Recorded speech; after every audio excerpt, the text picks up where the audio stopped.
નમસ્કાર શિક્ષક મિત્રો, હું અશ્વિનભાઈ રમણભાઈ પટેલ, બીઆરસી દસક્રોઈ. મેં દસક્રોઈ તાલુકા ટીચર્સ કોઓપરેટિવ ક્રેડિટ સોસાયટીમાં ચેરમેન પદ માટે ઉમેદવારી નોંધાવી છે અને આપ બધાનો ખૂબ જ પ્રેમ સંપાદિત થયો છે. મેં લગભગ મોટાભાગની શાળાઓમાં રૂબરૂ મુલાકાત લીધી છે. એ મુલાકાતના અંતે મારી પાસે કેટલાક પ્રશ્નો આવ્યા છે, તેની આપ સાથે ચર્ચા કરવા માગું છું. સૌથી પહેલાં તો એક પ્રશ્ન આવે છે નોમિનલ સભાસદનો પ્રશ્ન. તો આપણે 580 નોમિનલ સભાસદ છે, એ તમામ મિત્રોને સમાન હક, સમાન ન્યાય મળે તે ખૂબ જ જરૂરી છે. હવે પરિસ્થિતિ એવી છે કે હવે દસક્રોઈ તાલુકામાં જે કંઈ પણ નવા શિક્ષકો આવશે તે બદલીથી આવવાના છે. તે બધા જ 40 વર્ષથી ઉપરના રહેવાના. તો હવે નોમિનલ સભાસદની સંખ્યા એવા પ્રકારની છે, વધારે છે અને એમને ન્યાય આપવો જરૂરી છે. તો આ તમામ સભાસદો છે એને સમાન હક મળે, તમામ સભાસદો રેગ્યુલર સભાસદ બને અને તમામને ભવિષ્યમાં ચૂંટણી આપણે ક્રેડિટ સોસાયટીમાં કામ કરવાની તક મળે તે માટે હું પ્રતિબદ્ધ છું. આ માટે ચોક્કસ આપણે સાથે મળીને કામ કરીશું. બીજો એક પ્રશ્ન એવો આવ્યો છે કે ભાઈ વ્યાજના દર ઘટાડવા જોઈએ.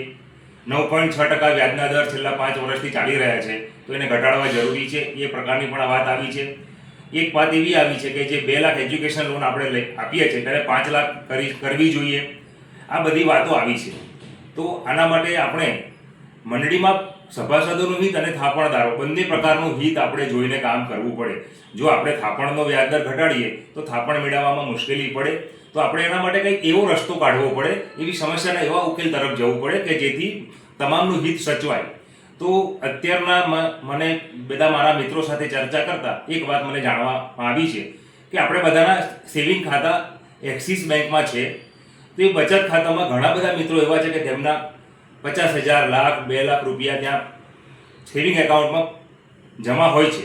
તો આપણે એક કામ કરી શકીએ કે ટીચર ક્રેડિટ સોસાયટીમાં પણ એ પ્રકારનું સેવિંગ એકાઉન્ટ કે જે જ્યારે જરૂર પડે ત્યારે એમાંથી પૈસા આપણને પરત મળે, જેમ એક્સિસ બેંકમાં જે પ્રકારનું સેવિંગ એકાઉન્ટ છે એ જ પ્રકારનું સેવિંગ ખાતું આપણે આમાં પણ ચાલુ કરી શકીએ. એક્સિસ બેંકમાં 2.5% વ્યાજ મળે છે સેવિંગ ખાતામાં. તો આપણે એ રકમમાંથી મિત્રો 50% રકમ પણ જો આપણે આ સેવિંગ ખાતામાં મૂકીએ તો આપણે એની પર 60% વ્યાજ આપણે આપીએ તો પણ આપણે મંડળીને કંઈ વાંધો આવે નહીં અને ઓછા વ્યાજે આપણે સારી એવી મૂડી આપણે ભેગી કરી શકીએ અને આના કારણે આપણે વ્યાજનો દર પણ આપણે ઘટાડી શકીએ. અને જે લોનની રકમ છે એમાં ઘણા બધા મિત્રો કહે છે 12 ની 15 લાખ કરવાની જરૂર છે, તો આપણે પણ વધારી શકીએ. સૌના સાથ અને સૌના સહયોગથી આ પ્રકારનું આયોજન કરીએ તો હું માનું છું કે ચોક્કસ આપણે એમાં વધારો થઈ શકે. તમામ કારોબારી મિત્રો જે આવે છે તે તમામનો સાથ સહયોગ લઈ અને આપણે આની પર કામ કરીશું તો ચોક્કસ તમારા બધાના સહયોગથી ચોક્કસ આ બાબતે આપણે સારું કરી શકીશું.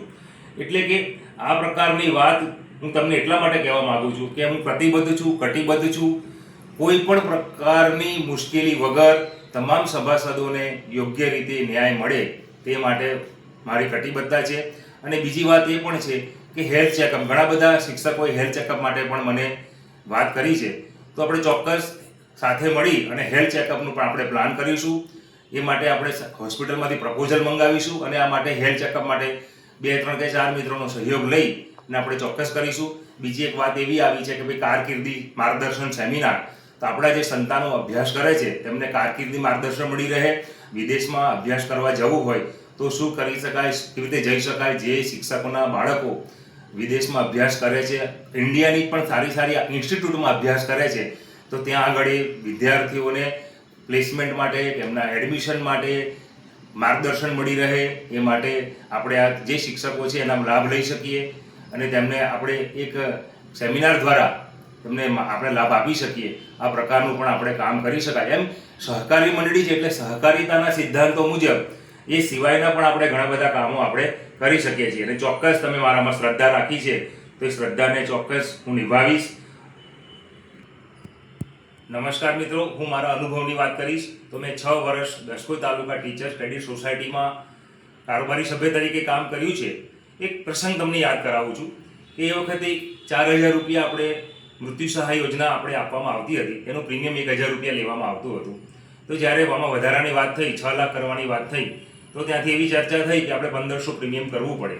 તો એ વખતે મેં ચેરમેન શ્રી માનનીય અશોકભાઈ સાહેબને પ્રશ્ન કર્યો કે સાહેબ આપણે કેટલું ભંડોળ જમા છે.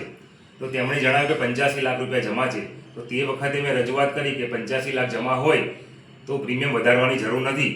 તો આ વાતને તમામ કારોબારી મિત્રોએ સમર્થન આપ્યું. ચેરમેન શ્રી અશોકભાઈ સાહેબે પણ એની વાત સ્વીકારી અને તે વખતે આપણે પ્રીમિયમ વધારા વગર વીમાની રકમમાં જે એમાં છે સહાય યોજનામાં વધારો કરી શક્યા. ભવિષ્યમાં પણ એ કુટુંબ સહાય યોજના જે છે એમાં રકમમાં વધારો થાય તે માટે ચોક્કસ આપણે પ્રયત્નો કરીશું. અને બીજી તમને અનુભવની વાત કરું તો મેં દસક્રોઈ તાલુકા પ્રાથમિક શિક્ષક સંઘમાં 3 વર્ષ પ્રમુખ તરીકે કામ કર્યું છે. તેમાં ઘણી બધી મુશ્કેલીઓ હતી. સર્વિસ બુકો જ્યારે હું પ્રમુખ તરીકે જોડાયો ત્યારે 50% સર્વિસ બુકો પાસ થતી હતી. એલેકમાંથી 50%નું પરિણામ મળતું હતું. એને આપણે સાથે મળીને એનું ચેકલિસ્ટ બનાવી અને એની જે ક્વેરી છે એનું સોર્ટ આઉટ કરી અને વ્યક્તિગત એક ક્વેરી સોલ્વ કરી અને 26 કોલમનું ચેકલિસ્ટ બનાવી અને ચેક કરી અને મોકલતા આપણને 91%નું પરિણામ મળ્યું હતું. અને છેલ્લે 562 સર્વિસ બુક આપણે એક સાથે ક્લિયર કરાવી શક્યા હતા. આપ સૌના સહયોગથી, મારા કારોબારી મિત્રોના સહયોગથી આ કામ કરી શક્યા છીએ આપણે. અને સંગઠનની એક મોટી સમસ્યા જે આપણે HRA નો કેસ હતો તે વખતે પણ મેં HRA માટે આદરણીય શ્રી પૂજારા સાહેબ છે એમના આપ સ્ક્રીન પર જોઈ શકો છો પરેશભાઈ એડવોકેટને 6 ઓગસ્ટ 2023 ગવર્મેન્ટ ઓફ ઇન્ડિયાના ઓફિસ મેમોરેન્ડમ જે 2023 છે એ મેં ડોક્યુમેન્ટ્સ મોકલ્યા અને ડોક્યુમેન્ટ્સ મોકલ્યા પછી પૂજારા સાહેબને મોકલ્યા. પૂજારા સાહેબ ખુશ થઈ ગયા કે બહુ સરસ કામના ડોક્યુમેન્ટ છે. તો એના કારણે આપણો કેસ પણ અત્યારે સ્ટ્રોંગ છે અને એક જ કેસમાં આપણે અત્યારે આગળ વધી રહ્યા છીએ. તો એ વાત કરવા માગું છું, હું જે કંઈ કામ કરું છું તે દિલથી કરું છું અને પરિણામલક્ષી કામ કરું છું અને શિક્ષકોના હિતમાં કામ કરું છું. આ વાત હું તમને કરવા માગું છું. નમસ્કાર. મેં સંગઠનમાં કામ કર્યું છે તો કોઈના પ્રત્યે ક્યારેય પણ કોઈ કિન્નાખોરી ભર્યું વલણ રાખ્યું નથી અને હંમેશા તાલુકાના હિતમાં કામ કર્યું છે. અને આપણે મતભેદો હોવા એ સામાન્ય છે, પણ ક્યારેય આપણે એકબીજા સાથે મનભેદ રાખ્યો નથી. એનું ઉદાહરણ તમને હું આપું છું કે મારે નરેન્દ્રભાઈ સાહેબ સાથે કેટલીક બાબતોમાં મતભેદો હતા, પરંતુ જ્યારે તે જિલ્લા રાજ્યની અંદર ચૂંટણી લડતા હતા ત્યારે તેમણે પ્રચાર કરવા માટે આ ફોટામાં જોઈ શકો છો હું મારા મિત્ર રમેશભાઈ નરેશભાઈ બરંડા સાહેબ એમની સાથે નવસારી પણ ગયો હતો અને દિલથી પ્રચાર કર્યો હતો. અને એ બાબતે એક પણ પૈસો ખર્ચાનો અમે લીધો ન હતો, કેમ કે એ આપણા માટે લડતા હતા અને આપણે સપોર્ટ કરવો એ આપણી ફરજમાં હતું. એવા ભાવ સાથે મેં કામ કર્યું છે અને હંમેશા તમામ પ્રત્યે મેં સમભાવ રાખ્યો છે, સદભાવના રાખી છે. અને એને ચોક્કસ આપ મને ચેરમેન પદે બિરાજમાન કરશો તો કોઈ પણ પ્રકારના ભેદભાવ વગર તમામ મિત્રોને સદભાવના રાખી અને કામ કરીશ એ બાબતની હું ખાતરી આપું છું. અને આ સાથે આપને વંદન કરું છું. નમસ્કાર. ખૂબ ખૂબ આભાર. અને મને ખૂબ બહુમતીથી જીતાડશો એવી આપને પ્રાર્થના કરું છું. આપની પાસે મતની યાચના કરું છું. Thank you.